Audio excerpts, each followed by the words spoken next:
July August আমাদের একটা আবেগ স্থান তৈরি হয়েছে। এই আবেগের স্থানটি হঠাৎ করে হয়নি।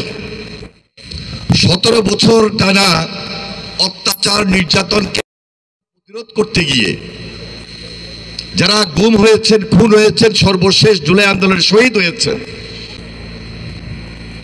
এবং যার ফ্যাসিবাদী শাসন এবং শোষণের কারণে এই পরিস্থিতি সৃষ্টি হয়েছে, তার বিরুদ্ধে লড়াই সংগ্রাম এখনো থেমে যায়নি। এই লড়াই সংগ্রাম আমাদেরকে আরো বেশি চালিয়ে যেতে হবে যতক্ষণ পর্যন্ত আমরা সত্যিকার অর্থে একটা গণতন্ত্রের শক্ত ভিত প্রতিষ্ঠিত করতে পারি। ওয়ালটন এখন দেশের সীমানা পেরিয়ে পৌঁছে গিয়েছে 50-টিরও বেশি দেশে।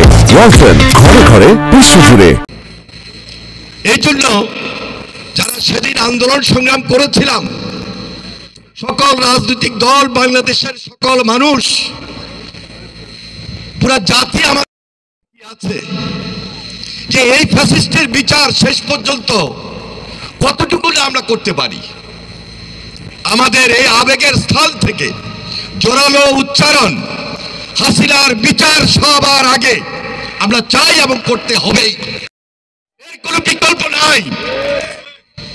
তাই ঐক্যটাকে সবচেয়ে বেশি প্রাধান্য দিতে হবে।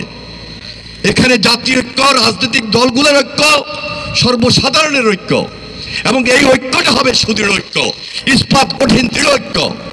এই ঐক্যকে এগিয়ে নিয়ে যেতে হলে একদিকে যেমন সংস্কার চলমান প্রক্রিয়া, আরেকদিকে যেমন নির্বাচন, এই নির্বাচনের মধ্য দিয়ে এই বাংলাদেশ একটা সত্যিকারের জনগণের সরকার প্রতিষ্ঠিত করতে হবে ইনশাআল্লাহ। আমি আপনাদের সবাইকে সঙ্গে আমি সালাম এবং অভিনন্দন জানিয়ে আমার বক্তব্য শেষ করছি।